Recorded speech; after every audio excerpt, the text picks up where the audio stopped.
Now, Toyota has been dragging its feet about releasing electric vehicles, which is kind of strange to say about the brand that almost single-handedly carried the hybrid electric revolution of the past 2 decades. Over those past 2 decades, though, Toyota has spent a lot of money developing hybrids, and it took them a long time to make that money back. They see the way the winds are turning, and back in 2019, they said, screw it, we're going to make our own electric vehicle architecture. And that has finally borne fruit here in the Lexus RZ.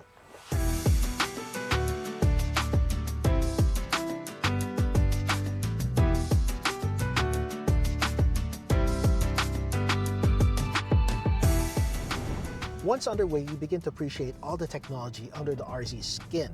That 308 horsepower is immediately evident when you bury the accelerator pedal, and it goes. This thing is fast. This thing gets from 0 to 100 kph in just 5.4 seconds. So you expect it to be super sporty with all that power and that trick strut bar up front and these wide tires, but it really isn't.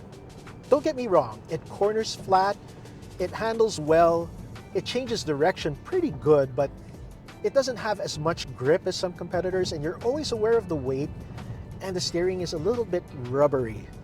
That said, this is fantastic to drive long distance. It's pretty quiet except for those Dunlop Sport Max tires. You press on the accelerator and there's that little bit of a pause as if it's shifting, as if it's a gasoline engine gathering its breath. It's not instant like other EVs. You let off the gas, it won't slow to a complete stop. You can change the engine braking strength, but you can't have one pedal driving. So Lexus has tuned this to feel much like a regular crossover, not like an EV. And this rubs some people the wrong way. They think this is an EV, it should drive like an EV. No, this is an EV that drives like a Lexus. In terms of fuel economy, well, electricity economy or energy economy, we're doing okay. We're seeing between 4 to 6 kilometers per kilowatt hour with lows of about 3.5 in traffic and highs of up to 7 on the highway, which isn't quite as good in places as the Korean twins, the Ioniq and the EV6. And given that it has the same size battery, around 71 to 72 kilowatt hours, it only gets 400 to 450 kilometers out of that instead of 450 to 550 that the Koreans get. Then you consider it makes a lot more power, it's a lot faster, and it feels a lot more exclusive. That's kind of forgivable. And you still get fast charging. This being a Toyota Lexus product, it has all the same driving assists, including lane departure warning and lane keeping assist, as well as adaptive cruise control that not only works on the highway, it works all the way down to crawling speed in traffic and up to a complete stop, which is really convenient because cruise control is something that you normally only use on the highway. But this works in inner city traffic, and it makes driving a complete breeze. Aside from the level 2 driving assists that come with Toyota Safety Sense, you get a lot of other goodies as well. You get front and rear, actually 360-degree parking cameras and sensors with a 3D display that blanks out your car so you can see everything around you and even underneath you. You also get Android Auto and Apple CarPlay attached to a pretty kick-ass sound system with good bass reproduction and great sound all around. Oh, and we can't forget this electrochromic sunroof that changes from frosted to clear with the push of a button. That's fantastic. On the inside, the RZ is just as exciting as it is from the outside. You've got this driver-centric cockpit that wraps around you and puts the driver first and foremost in terms of information, interaction, and entertainment. See this big screen here? That's for me to use and for the passenger just to watch. Now, this is all done in very nice materials. You've got a lot of leather, a lot of suede, but this is vegan leather and vegan suede, and it's not just a buzzword. Everything here is mindfully sourced. So they produce very little pollution when you're making them, they produce very little pollution when you're using them, and they're recyclable, so they produce very little pollution when you finally scrap the car.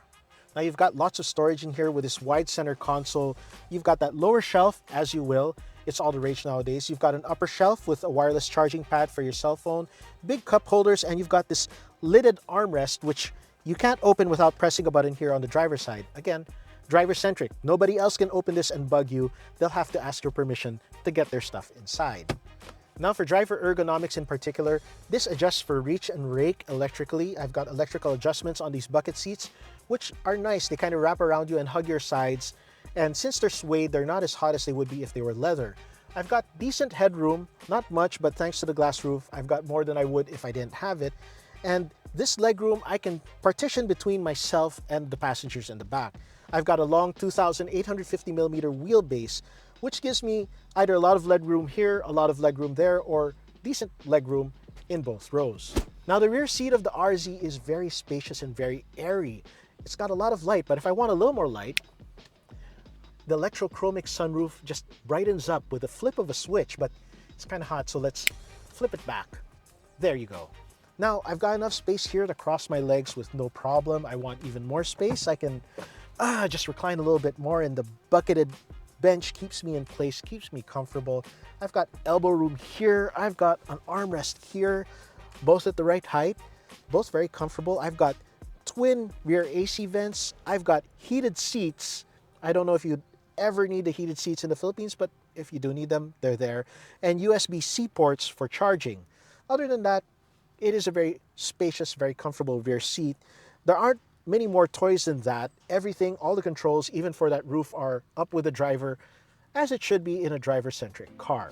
You'd think, given the sleek shape of the RZ, that it wouldn't have much cargo space, but you'd be wrong.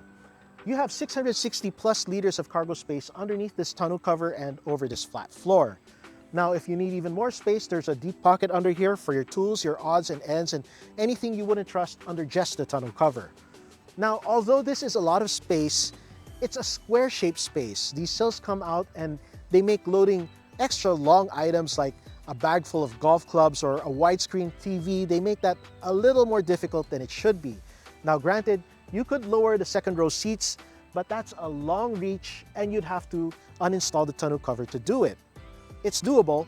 You've got a lot of cargo space, but you'll have to content yourself with this if you don't want to carry this in the back seat. Despite being an all-new product, the RZ looks like your typical Lexus, which is to say it's sleek, it's sporty, and exotic. I love the angular lines, and this steeply raked rear glass and that floating C-pillar give it the profile of a sports sedan rather than a crossover. Reinforcing this notion are those big 20-inch wheels wrapped in Dunlop Sport Max tires. Now, they're 235/50 in front and 255/45 in the rear. Yes, it's a staggered set, and those big rears with their square edges and those prominent lips give it the look of a more powerful, more sporty car than your regular crossover. Now, the Lexus styling can be both a good and a bad thing. Like, these wheels are really nice, but they are the most generically Lexus-looking wheels I've ever seen. They'd look good on an LS, a GS, an LX, but on something this exotic, I wish they'd done something more EV-ish. Now up front, you get the signature Lexus spindle grille, or the ghost of a spindle grille. See, unlike a gasoline or diesel-powered car, this doesn't require a lot of cooling, so you don't get that intricate web work of grille you get on other Lexus products, and I think it works for this. Instead, it's got hints of the grille between the headlights and a small slit of a grille underneath that feeds the actual heat exchangers that cool down the battery. Now those lights are typical LED pieces. You've got the LED swoops on top of the LED projectors, which are surprisingly powerful for their size. Elsewhere on the front end, you've got this prominent beak and vestigial wings that sort of call to mind the LFA without actually looking like the LFA. So it's sporty, but you don't have actual wings and lips projecting all over the place, just ghosts of wings and lips, just like you have the ghost of a grille. So that's the RZ, the most Lexus of all EVs, with both the good and bad that implies. The good first. There's a lot of thoughtfulness that went into how this car affects the environment, both in terms of the electric drivetrain and the eco-friendly interior materials. Secondly, this is the quintessential Lexus performance car, crushing power, yet a smooth and relaxed drive. Thirdly, you have Toyota safety sense and the Lexus safety that goes with it. This is like level 2 driving aids, and this car can almost drive itself. And lastly, even though this is a low-slung sports coupe, crossover, whatever, it's more practical than you might think. Great interior space and great cargo space. On the bad side, however, even though it is more practical than you think, it's not really as practical as a full-on crossover. That big cargo space is harder to access, that narrow opening makes it harder to get in golf bags or widescreen TVs, and with this low front end and low breakover angle, you're not going to take this off-road even though it is technically all-wheel drive. Next, Even though this is a battery electric, it's not the most economical or efficient battery electric we've ever driven. It does okay on the highway in traffic, it's just so-so. And then lastly, it doesn't drive like an EV. It drives like a Lexus. For those who want the full flavor of the EV experience, they might find it lacking. But I think that kind of misses the point of what this is supposed to be. This is supposed to ease people into the EV experience by feeling more familiar, more like a regular car. I think the bigger problem is market positioning. This costs more than your typical Korean EV crossover, which will have a similar battery size but less performance than this car. And it costs over 1 million pesos less than its natural European rivals, which all sit at around 6 million pesos, which is your Jaguar I-Pace, BMW iX, or Audi e-tron. So really, it sits in no man's land, which is kind of difficult when people are cross-shopping it. Then again, people aren't going to be cross-shopping a Lexus. It has an advantage over its competitors in that this is a Toyota Lexus with all the good that implies. This promises to be reliable, and it promises easy access to dealership servicing compared to its main rivals. And it doesn't have any rivals. It stands alone in a sea of EV crossovers as the only Lexus and one of the performance bargains of the year. And for that, we can't give it any lower than a 9/10. I'd give it higher, but then I do wish it had extra range. So, for Top Gear Philippines, this has been Niky Tamayo with the Lexus RZ, signing out.